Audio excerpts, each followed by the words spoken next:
Très chers frères et sœurs, nord, sud, est, à l'ouest, bonjour, bonjour, bonsoir.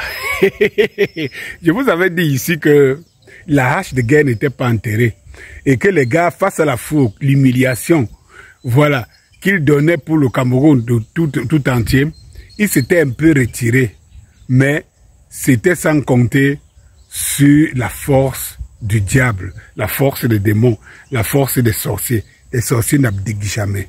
Les jaloux, les hiboux n'abdiquent jamais. Oui, la guerre est relancée de plus belle, mais cette fois-ci, avec une violence inouïe qui va se passer entre les hautes instructions et Samuel Eto'o. Oui, Samuel Eto'o. Premièrement, ils ont tout renvoyé pour 2025. C'est-à-dire que tout fait pour renverser Samuel Eto'o. Mais les enjeux sont au-delà de renverser Samuel Eto'o. Ce que les Camerounais, certains ne comprennent pas, c'est que pendant que vous êtes figés bêtement sur Samuel Eto'o, on est en train de faire le dernier barreau d'honneur sur vos têtes et la tête de vos enfants que vous dites que vous voulez voir grandir. D'ailleurs, pour faire un petit parallèle, quels sont ces enfants que vous voulez voir grandir?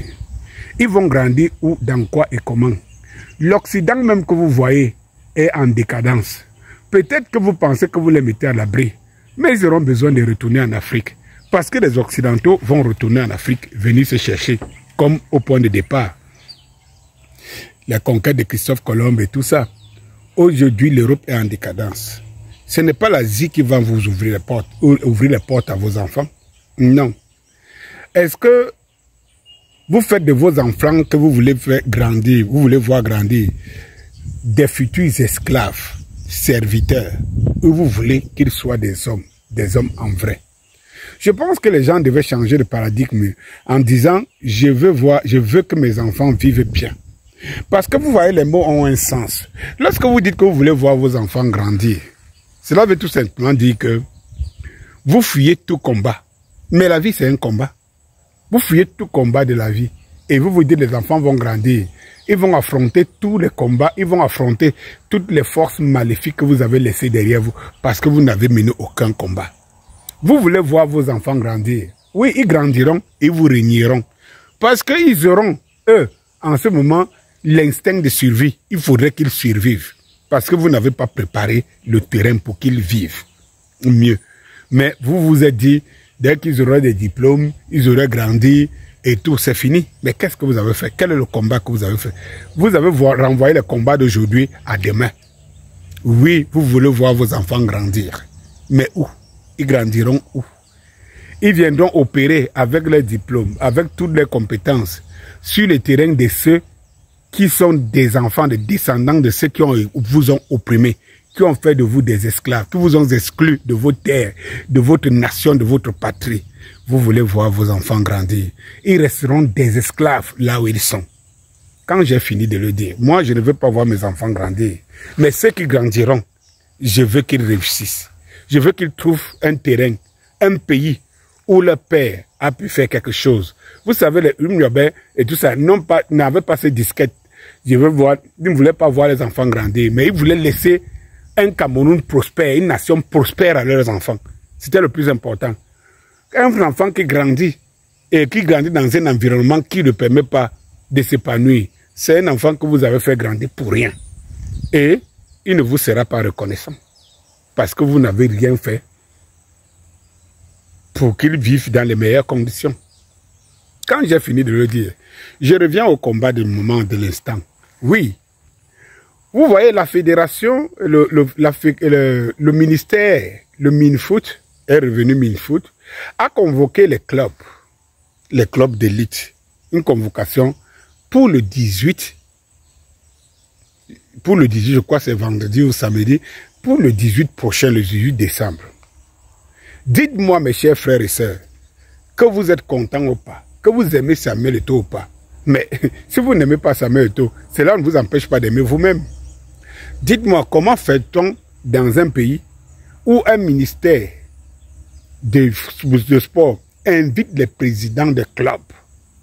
Vous voyez très bien, en réalité, ce qui se passe, c'est que ces gens n'étaient pas convaincus que Eto'o aurait aurait des moyens ou aura des moyens pour relancer le championnat et relancer le football. Ils ont tout calculé, ils ont tout prévu. Ils ont proféré des menaces aux sponsors et tout ça, de ne pas sponsoriser, de ne pas sortir de l'argent pour organiser ce championnat. Ils ont donc tout fait. Mais cela n'a pas suffi. Eto'o a encore gagné un combat. Parce que ce qu'on ne vous dit pas, c'est que pour réorganiser le championnat tel que se joue, c'est une autre bataille qui était derrière. Pendant que les petits cerveaux sont ici devant à crier « Hourra, hourra !» Pourquoi ils n'organisent pas? C'est l'échec, c'est le machin et tout. Il y a une bataille qui se met derrière. Oui, cette bataille était prévue, mais elle a encore perdu une fois de plus par les hautes instructions. Eh bien, ils ont décidé de passer à la vitesse supérieure. Ils ne se cachent pas. C'est inédit. Vous entendez qu'un ministère invite les présidents des clubs. Pourquoi? Contre quoi? Parce que Eto'o a décidé de mettre les présidents des clubs au pas. A décidé de mettre le football au pas. Et ne plus servir des intérêts personnels. Mais moi, ça me fait rire des Camerounais, Talibou, Ibou, tous ces gens que vous pouvez comprendre. Ça me fait rire parce qu'en réalité, ils ne se rendent pas compte qu'ils servent les intérêts des individus qui construiront les grosses maisons chez eux, les grosses voitures, donneront à leurs femmes et tout, sauf à eux des Camerounais. Mais de toutes les façons, comme ils se nourrissent de sang, vous avez déjà vu un sorcier avoir une belle maison? Moi, je pose des questions. Vous avez déjà vu un sorcier avoir une belle maison? Non. Vous avez déjà vu un sorcier avoir une très belle voiture? Non. Vous avez déjà vu un sorcier faire des gros investissements? Non. Il est sorcier. Pour lui, toute sa plus grande richesse, c'est de boire le sang. C'est de boire le sang. Faire du mal aux autres et de boire le sang. C'est tout. Et les Camerounais sont des sorciers, c'est des hiboux. Lorsque je qualifiais les Camerounais de hiboux, il y a quelques années, il y a 2 ans, je ne pensais pas que ça avait tout son sens. Les Camerounais sont des hiboux. Leur développement ne leur dit absolument rien. Et tout. Mais ils veulent seulement boire le sang de ceux qu'on les a vendus à la vendue populaire, qu'ils n'aiment pas. Tant qu'ils peuvent boire de leur sang, c'est bon. Les autres peuvent s'enrichir. Pas eux, ça ne leur dit absolument rien. Et c'est ça le véritable problème. C'est ce que nous vivons. C'est ça le problème. Mes chers frères et sœurs, oui, la bataille est relancée. La hache de guerre n'était pas déterrée. Elle était toujours plantée en haut. Danny Scorpio, aiguilleur de conscience, je vous ai toujours dit, je ne me trompe jamais dans mes analyses. Ou alors je me trompe très peu. Je vous avais prédit, prévenu, que non. C'est que les gars ont reculé pour mieux sauter. Pour mieux sauter. Sauf que nous, les églisiens, comme nous sommes beaucoup de dormeurs, et que nous laissons la place aux fils des démons, que eux, ils sont très actifs, wait and see, allons-y seulement. Quant à moi, Danny Scorpio, je fais ma part. J'entends les gens qui disent, oh, on boycotte Hosanna Eto'o parce que le nom, on boycotte Hosanna Eto'o parce que machin, et tout, mais on apprécie quand même la musique. Mais écoutez, moi, j'ai fini de faire ma part. Dans la vie, chacun fait sa part. J'écris ma part. Écrivez votre part dans la sorcellerie, tout simplement. On verra un jour, parce qu'un jour, dans cette vie, dans ce pays, Eto'o sera couronné. Il sera au Panthéon. On va inscrire son nom.